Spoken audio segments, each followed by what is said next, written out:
우리 하나님 말씀 함께 읽겠습니다. 사도행전 1장 8절 말씀 우리 함께 하나님의 말씀을 읽도록 하겠습니다.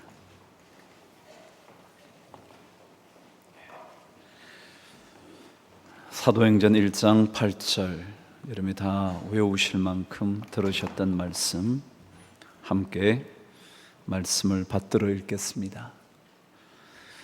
8절입니다. 시작. 오직 성령이 너희에게 임하시면 너희가 권능을 받고 예루살렘과 온 유대와 사마리아와 땅 끝까지 이르러 내 증인이 되리라 하시니라. 아멘. 네, 오늘 말씀을 전하실 선교사님 다 알고 계시죠? 이번에 온 가족이 함께 나오게 됐답니다. 선교사님 제 기억에 첫째 딸인가 딸이 넷이는데요, 첫째 딸을 제외하고는 나머지가 다 아프리카산입니다.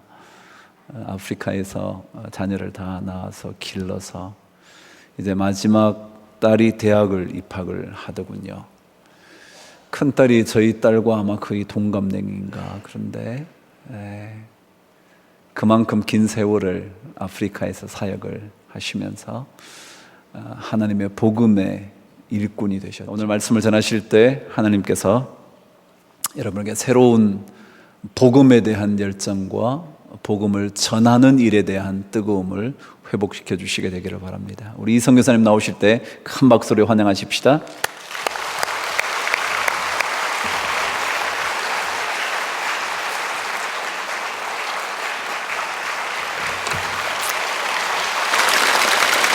할렐루야. 반갑습니다. 8월은 제가 그 아프리카로 보냄받기 위해서 파송받은 그런 달입니다. 23년 전에 정말 한 번도 가보지 않은 그 생면부지인 땅 아프리카를 제가 가게 되었는데, 그 아프리카 가기 전에 사건들이 많이 있었어요. 항상 그 선교사로 나온 사람들 이렇게 보면은요, 선교사로 그냥 편안하게 이렇게 나온 사람은 없더라고요. 꼭 무슨 문제가 생기고 그 문제 위기를 극복하고 자기 자신을 공격적으로 위탁하고 하나님 앞에서 헌신하고 나가는 것이죠. 그래서 저도 23년 전 생각이 쫙 나는 거예요. 여기 앉아서 광야 생활을 했던 그 시절도 생각나고, 그 당시만 해도 아프리카가 굉장히 멀어서 2박 3일 동안 그 비행기를 4번 갈아타고 그렇게 갔습니다. 우리 큰딸 1살 반 때 안고, 그리고 둘째 딸 배에다 넣고 그 광야에 도착해가지고, 아프리카 도착하자마자 그 다음 날로 우리는 그 광야로 가서 광야 생활을 시작하게 되는데, 여러분들처럼 3년 동안을 제가 광야 생활을 했습니다. 3년 동안 광야 생활하면서 오늘 그 성가대 찬양하고 또 이렇게 앞에 찬양하는데 묵상을 하면서 제가 가만히 생각해 보니까 정말 인간적으로 생각해 보면 어려웠던 순간들이 많았어요. 그런데 그때마다 하나님께서 저와 함께 하시고 또 우리 가족과 함께 하시고 오늘날까지 이렇게 이르게 되었다라는 그런 생각을 하면서 제가 감사했습니다. 한번 생각해 보세요. 전혀 언어도 다르고 또 문화적으로도 완전히 다르고 광야에 아무것도 없는 광야 같은데 던져졌다라고 생각해 보세요. 정말 그야말로 제가 할 수 있는 일이 아무것도 없었습니다. 모든 것이 이렇게 공허하고, 그래도 한국에 있을 때는 친인척이 있고 또 친구가 있고 같이 신앙생활하던 교인들이 있고, 그러니까 서로 이렇게 격려하고 위로하고 힘을 내십시다, 손도 잡아주고 또 필요할 때 또 헌금도 해주고 밥도 한번 사주고 그러면서 서로 격려를 받고 위로를 받고 그러잖아요. 여러분들이 이렇게 주변에 함께 신앙생활할 수 있다는 것이 큰 복인 줄 아십시오. 자꾸 만나셔야 돼요. 만나셔서 위로하시고 또 이 더운 날씨에 빙수 한 그릇 같이 먹읍시다 해가지고, 아프리카는 빙수 같은 게 없어요. 참 그렇게 더워도. 그런데 이게 여러분들 큰 복이에요. 근데 광야에서 아무것도 없는 그런 공허한 땅 같은 그런 곳에 하나님께서 던지신 거예요. 그리고 또 아기가 임시 8개월째 들어갈 때 또 하나님께서 목사님 얘기했듯이 우리에게 특별한 그런 그 경험을 하시게 하기 위해서 한국에서 아기 안 낳고 그 당시에 저를 파송하겠다는 교회에서는 당회에서 다 결정을 했어요. 그렇게 좋은 당회가 있더라고요. 임신을 하고 아프리카는 병원 상황이 열악하니까 우리가 아기를 낳고 한 100일 될 때까지 한 6개월 정도를 아무 일 안 해도 그냥 여기서 좀 후원금을 주고 파송 되기까지 나가기까지 한 유보 기간을 두자. 그래서 저는 얼마나 감사했어요. 야, 당회가 참 상식이 있는 당회구나. 어떻게 그렇게 선교사가 임신했다고 해 둘째 아이를 낳고 빨리 가서 죽으라 그러지 않고 그래도 그게 이제 그 당회의 결정이었는데 또 하나님의 그 생각은 달라요. 우리가 항상 세상 살다 보면요 상식적으로 행해야 될 그런 일들을 누가 생각해도 이게 상식적으로 요 일이 맞는다 그리고 모든 사람들이 공감한다 해도 그 상식을 뛰어넘는 하나님의 음성을 들을 수 있어야 된다는 거예요. 하나님께서 네가 선교사로 헌신했으니까 메드 인 아프리카를 생산해야 되지 않느냐. 아프리카 사람들 가는 병원도 가보고 그래서 둘째 아이를 광야에서 낳기로 결정을 하고 거기서 광야에서 애를 낳고 이름을 다은이라고 이름을 졌어요. 은혜가 많다. 그래서 생활하다 보면은 정말 광야에서 우리가 시장 보는데 거의 300km를 운전해서 다녔어요. 그래서 시장을 매일 볼 수가 없는 거예요. 한 달에 한 2번 정도 가서 장을 받아가 그거를 이제 잘 모셔놓고 전기 없는 마을이니까 냉장고 이런 게 없잖아요. 그래서 하여간 최대한으로 수명이 오래된 썩지 않는 그런 감자나 양파 같은 거 놓고 그렇게 생활했던 그 시절. 그러면서도 선교사니까 사역에 대한 부담이 늘 있잖아요. 그런데 이게 영적으로 만만하지가 않은 거예요. 영적 공격이 만만하지가 않은 거예요. 우리 황 목사님하고도 한번 갔었는데 오래됐죠. 한 거의 15년 이상 된 것 같은데 아프리카 한번 오셨을 때 그 에모톨로키라는 마을이 있어요. 우리가 거기 가가지고 같이 전도행도 하고 그랬었는데 그 지역에는요 처음에 제가 드나들 때 매 주마다 악한 영들이 역사하는 거예요. 예배 드리는 도중에 이렇게 예배 드리다가 사람들이 갑자기 일어나가지고 어떤 젊은 청년 하나는요 예배 드린 중에 일어나더니 벌떡 일어나서 나가더라고요. 근데 아프리카는 그 가시나무가 많습니다. 광야에. 가시나무에다가 자기 몸을 쫙쫙 찢는 거야. 아우, 끔찍한 거예요. 피가 그냥 막 온몸이 난자한데. 우리 마가복음 5장에 보면요. 5장 1절에서 20절까지 보면은 그 젊은 청년, 귀신 들린 청년 얘기가 나오잖아요. 그 청년이 귀신 들려서 무덤가에 사자들이 사는 죽음 가운데 거기서 기거하면서 자기 몸을 해하고 돌로 찢고 뭐 이런 장면 나오잖아요. 전 그걸 진짜 봤다니까요. 그 제가 설교를 딱 마치고 쫓아갔어요. 그 집에까지. 얼마나 집이 뭔지 몰라요. 보통 광야에서 이 사람들이 뭐 옆집 산다 그러면 오리고 그 옆집은 심리고 이렇게 유목민들이 목초지가 필요하기 때문에 집을 드문드문 짓고 그렇게 살아요. 그 소똥집에서. 가서 보니까 얘가 숨어가지고 벌써 이 영적으로 이게 이놈이 이 젊은 청년을 딱 잡고 있는 거예요. 귀신을 쫓아내고 기도하고. 아이고 정말 한국에서는 그런 거 해보지는 못했어요. 한국에서는 이렇게 사탄이 다른 방법으로 역사하니까 막 악한 영이 우리 한국에 옛날에 60년대 70년대 그렇게 귀신 들린 사람 많았습니다. 그렇죠? 어르신들은 아마 알 거예요. 신앙생활을 오래 하신 분들은. 근데 그 아이가 나중에 다우디라고 나중에 전도사가 돼가지고 귀신은 쫓겨나가고 그 마을 한 곳에서 교회를 섬기고 있는 걸 볼 수 있었습니다. 다음 주엔 또 여자가 5번째 부인인데 아프리카 사람들은 일부 다처제예요. 근데 남편이 한 7순 됐는데 20대 젊은 여자예요. 여자가 임신했는데 또 그렇게 역사하고 막 하여간 그런 악한 영들이 공격하면요, 혼돈스럽고 교인들이 막 두려움에 빠져 있고 흑암의 세력들이 그렇게 역사하잖아요. 그때마다 하나님께서 능력의 말씀으로 귀신을 쫓아내게 하고 또 교회들을 회복시키고 부흥케 하시고 하는 것들을 제가 경험했습니다. 여러분들 태초의 땅의 상태는 세 단어로 딱 요약이 됩니다. 창세기 1장 2절에 보면 태초의 땅이 혼돈하고, 혼돈은 케이오스, 막 복잡해 질서가 없는 상태를 얘기하는 거예요. 그 다음에 공허하고 텅 비어있는 상태를 얘기합니다. 이 세상에 아무것도 없었습니다. 하나님께서 말씀하시기 전에. 그리고 세 번째로 흑암 가운데 있었다. 이 세 가지 상태 가운데 있는 그 땅을 향해서 하나님께서 말씀하시는 거예요. 권능의 말씀을 쏘시는 거예요. 그래서 말씀을 통해서 세상을 창조합니다. 빛이 있으라 하심에 빛이 있었고, 빛이 하나님의 말씀에 의해서 이 세상에 들어오면서 어둠은 빛의 속도로 물러가게 되는 거예요. 예?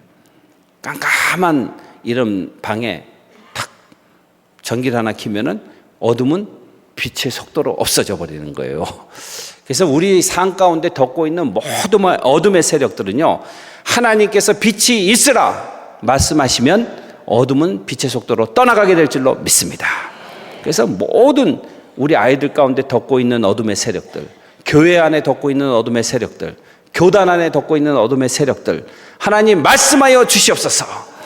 빛을 쏴 주시옵소서. 어둠의 세력들 떠나갈 줄로 믿습니다. 우리가 그거 붙잡고 기도하는 거예요. 하나님의 말씀은요, 말씀을 통해서 하나님께서 혼돈을 질서로 잡고, 하나님의 창조도 신비합니다. 첫째 날 빛을 만드시고 빛 가운데서 둘째 날, 셋째 날, 넷째 날, 다섯째 날, 여섯째 날이 진행되는 거예요. 예? 먼저 이렇게 사람을 만들고 어둠 가운데 사람을 만들고 버려두지 아니하시고 질서에 따라서 하나님께서 아주 과학적으로 이 세상을 창조하셨습니다. 하나님께서 말씀하시니까 모든 혼돈이 물러가고 질서가 잡히고 이 땅에, 그리고 모든 공허했던 이 땅에 꽉 찬 그런 하나님의 충만함이 임하게 되고, 그리고 어둠도 물러가게 되고, 그게 하나님의 말씀의 능력이라는 거예요. 우리 성도들이 살 수 있는, 질서 있게 살고 항상 충만하게 살고 항상 빛 가운데 살 수 있는 것은 말씀에 의지하는 수밖에 없다 이겁니다. 근데 하나님께서 그렇게 창조하시고 마지막 날 사람을 만드시고, 사람은 말씀으로 창조하지 않았습니다. 아담아 거기 있어라 하심에 아담이 있었고, 성경이 그렇게 얘기하지 않습니다. 아담은 하나님께서 빚으시고, 그리고 하나님께서 생기를 불어넣으셔서 생명체가 되었다. 살아서 역동적으로 움직이는 영적인 존재가 됐다. 즉 하나님의 생기가 아담 가운데 들어옴을 통해서 이 진흙덩어리인 아담이 하나님의 놀라운 그 영적인 에너지를 공급받아서 역동적으로 움직일 수 있는 존재가 되었다 이겁니다. 그래서 여러분들은요, 하나님께서 아담에게 부어넣으신 그 생기, 그거를 이제 니샤마라는 말은 생기, 영을 얘기하는 거예요. 그 영을 여러분들 안에 있는 이 영, 아담에게 있었던 영, 이 영을 하나님의 성령과 교통함을 통해서 충만하게 채우고 그 영적인 에너지를 가지고 하나님의 뜻을 이루는, 사명을 이루는 삶을 살게 된다 이겁니다. 그 하나님께서 성령을 통해서 우리에게 부어주시는 그런 영적인 에너지는 세상의 모든 혼돈과 모든 어두움과 모든 공허함을 한 방에 떨쳐버릴 수 있는 그런 에너지다 이겁니다. 그래서 우리 강북지역교회 식구들이요, 정말 환경이 어떻든지 간에 여러분들 집안에도 여러 가지 문제가 있을 수 있고, 또 사업에도 문제가 있을 수 있고, 자녀의 문제가 있을 수도 있고, 교회적인 어려움이 있을 수도 있지만은 그럴 때마다 하나님의 성령과 교통하고 영적인 에너지를 충만하게 덧입고 이런 것들을 브레이크트루하는, 뚫고 나가는 그런 큰 은혜가 있게 되기를 바라겠습니다. 제가 이렇게 가만히 생각해 보면요, 하나님께서 세상을 완벽하게 창조하시고 또 하나님께서 이렇게 6일 동안 말씀으로 이렇게 창조하셨는데 다시 세상에 혼돈이 들어오고 어둠의 세력들이 들이오고 그리고 다시 이 공허함이 우리 가운데 오고, 이것은 왜 그러냐면 아담의 죄로 인해서 하나님의 말씀을 어기고 죄를 지음으로 인해서 다시 그 태초 이전의 상태로 이렇게 돌아가는 거예요. 그것을 우리가 해결할 수 없습니다. 여러분들요, 사람의 이 힘으로 해결할 수 있는 일이 있고 해결되지 않는 일이 있습니다. 그렇죠? 가만히 생각해 보세요. 인생 살아오면서 내 힘으로 모든 걸 척척 다 해결했다면은 우리가 무슨 고민이 있고 무슨 문제가 있고 그렇겠습니까? 그런데 해결되지 않는 일이 있어요. 우리의 힘으로 도저히 이거는 해결할 수 없다. 그럴 때 우리에게 하나님의 놀라운 은혜가 필요한 것이에요. 하나님의 능력이 필요한 것입니다. 그래서 사람의 죄로 인해서 다시 망가져 있는 이 세상을 하나님께서 사람의 힘으로는 해결할 수 없는데 해결할 수 있는 길을 열어놓으신 것이 예수 그리스도를 통해서 열어놓는 거예요. 예수님께서 이 땅에 오셔서 가장 낮은 곳, 오늘 성가대를 앵콜해가지고 2번이나 이렇게 들었잖아요.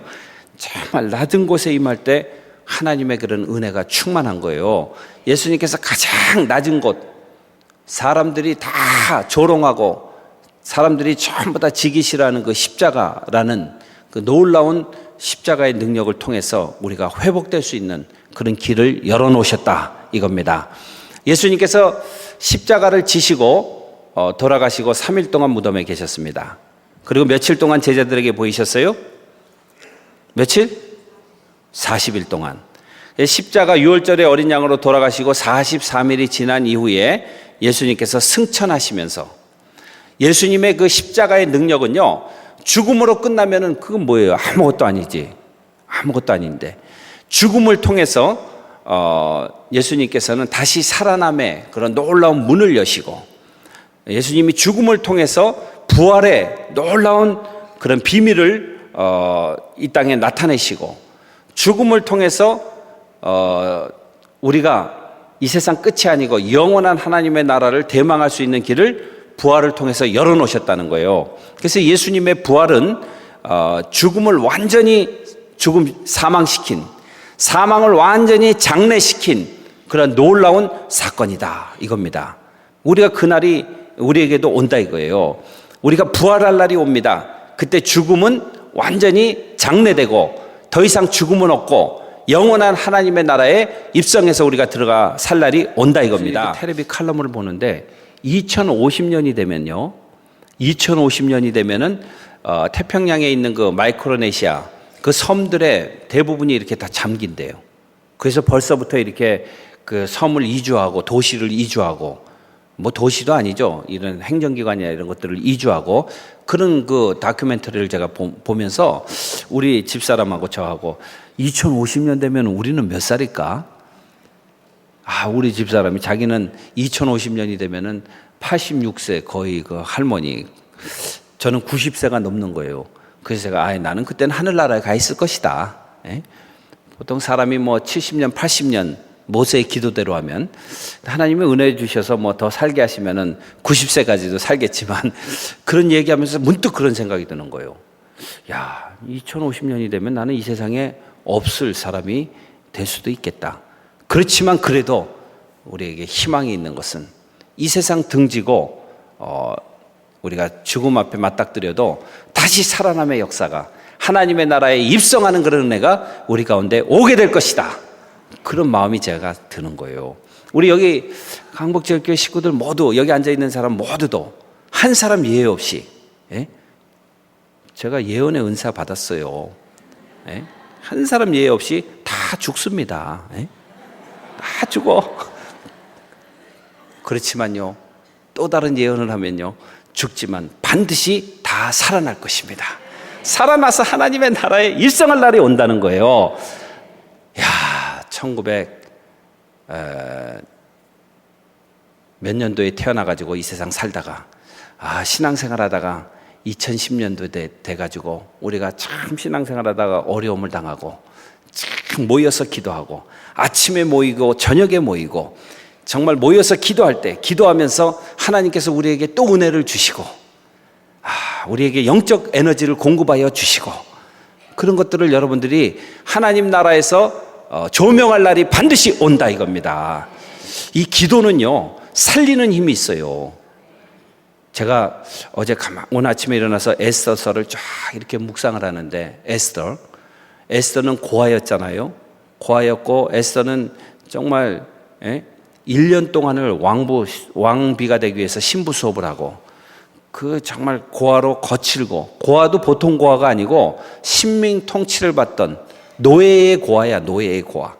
버려진 사람이나 마찬가지예요. 그런데 그냥 온 몸을 갖다가 닦고 우유로 닦아내고 유황으로 닦아내고 그래서 1년 동안 세단장을 하고 왕비가 됐잖아요. 그 직위에 올랐잖아요. 세컨 포지션이에요. 두 번째 높은 자리예요. 아하수로 왕 다음으로 왕비니까 모든 사람이 다 에스더에게 절하고 그 높은 자리에 올라갔는데도 불구하고 하나님께서 에스더에게 도전하잖아요. 사촌 오빠 그 모르드게를 통해서 하만이 모든 민족을 유대 민족을 다 싹쓸이 해버릴 것이다. 근데 그 페르시아에 있던 유대 사람뿐만 아니라 그 당시에 페르시아가 127개 나라를 다스렸어요. 에티오피아에서부터 인도까지. 그 당시에 뭐 유럽에는 게르만 족속 이쪽은요 아직까지 다 원시 부족들이고 바이킹 그 이전 옛날이니까 그래도 에티오피아하고 인도가 문명의 발상지고 그 모든 나라의 중간에 127개 도가 127개 나라 127개 네이션스예요. 이 127개 나라에다가 전부 다 공포해가지고 유대 족속들은 씨를 말려버려라. 아주 프리 홀로코스트 나치의 그 유대인 대학살 600만 죽인 거 그 이전에 그런 홀로코스트를 하만이 계획했었는데 하나님께서 그런 큰 사건 앞에 모르드게를 일으키시고 에스더를 일으키시고 3일 동안 집중해서 금식하고 기도하고 죄를 뒤집어 쓰고 하나님 우리가 죄인입니다. 하나님 우리를 살릴 수 있는 민족을 구원할 수 있는 그러한 유일한 길은 여호와 하나님의 능력 외에는 없습니다. 하나님 은혜를 베풀어 주십시오. 하나님께서 우리 민족을 구원하여 주시옵소서. 그러면서 기도했어요. 하나님이 그 기도를 들으신 거예요. 왕비의 힘으로 되지 않는 것을 모르드게의 힘으로 되지 않는 것을 하나님께서 해결해 주시는 거예요. 그래서 여호와 하나님의 그런 능력을 붙잡고 기도하는 것이 중요하다 이겁니다. 강북지역교회가 여러 가지 이런 위기, 어려움, 뭐 정말 상처도 많이 받고 여러 사람들의 결정에 대한 회의도 많이 있고 어떻게 보면 불투명한 미래에 대해서 보이지 않는 것 같고 혼돈스럽고 이럴 때 하나님 우리에게 말씀하여 주시옵소서. 하나님의 은혜가 필요합니다. 정말 큰 은혜가 필요합니다. 아침 저녁으로 여러분들이 기도하는 그 기도를 하나님이 듣고 계신다 이겁니다. 그 하나님의 놀라운 회복의 역사 그리고 회복이 이제 전이돼서 부흥의 역사가 오게 되리라고 믿습니다. 예수님께서 승천하시면서 남기신 마지막 메시지가 성령이 너에게 임하시면 권능을 받는다. 에너지를 받는다. 힘, 능력을 받는다는 거예요. 능력을 받고 예루살렘과 온 유대와 사마리아와 땅끝까지 이르러 내 증인이 되라. 그렇게 말씀하십니다. 그래서 하나님께서 인간을 창조하시고 생육하고 번성하고 땅에 충만해라. 땅을 다스려라 하는 그 최초의 인간에게 주신 명령하고 예수님이 십자가상에서 십자가를 지시고 부활하신 다음에 유언하시면서 유언적 메시지를 남긴 땅끝까지 내 증인이 되라는 그 메시지는 일맥상통하는 거예요. 다른 메시지가 아닙니다. 땅을 다스리기 위해서 땅에 충만하기 위해서는 에너지가 필요합니다.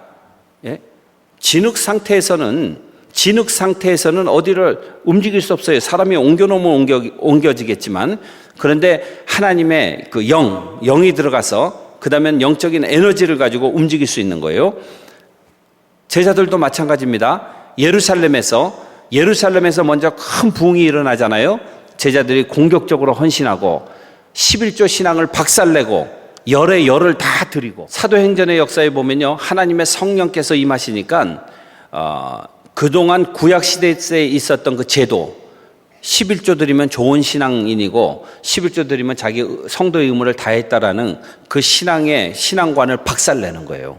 그리고 열의 열을 전부 다 하나님께 드리는 거예요. 사도들 발 앞에 두매 사도들이 그거 가지고 잘 먹고 잘 살았더라. 성경이 그렇게 얘기하지 않습니다. 11조 열의 열을 드린 성도들은 다 굶어 죽었더라. 그렇게 얘기하지 않습니다. 열의 열을 다 예루살렘 교회에 가져오고 난 다음에 그 다음에는 예루살렘 성읍 전체에 핍절한 사람이 없었더라. 아까 오늘 장로님 기도하시면서 하나님 그때 계셨습니까 하면서 어디 계셨습니까? 탄원의 기도를 우리가 들었습니다. 우리가 연탄을 갖다 가난한 사람들에게 나눠주고 다 나눠주고 하는 것들 하나님 보시지 않았습니까? 귀한 일이죠.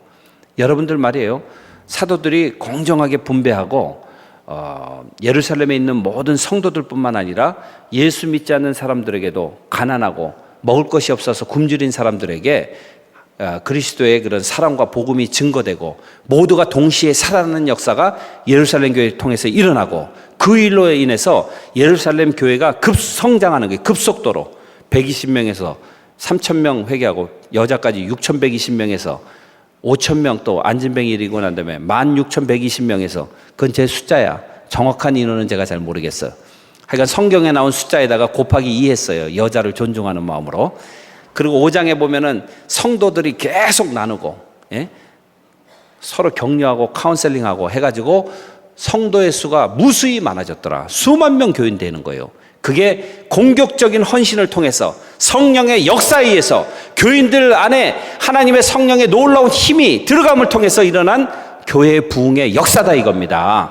근데 예수님께서 그때 마지막 유언적 메시지가 예루살렘, 온 유대, 사마리아와 그리고 땅끝까지 이르러 내 증인이 되라 라고 그렇게 명령하시는 거예요. 그거는 하나님께서 아담에게 주신 최초의 명령하고 동일한 명령이에요. 땅끝까지 증인이 되라. 그게 예수님의 마지막 유언적 메시지예요. 이거는 지켜도 되고 안 지켜도 되는 게 아닙니다. 이것이 바로 교회의 사명이고 성도의 사명이다 이겁니다. 우리 강북제일교회가, 제가 이렇게 그동안 몇 차례 왔잖아요. 참 여러분들이 마음고생도 많이 하고 유목민처럼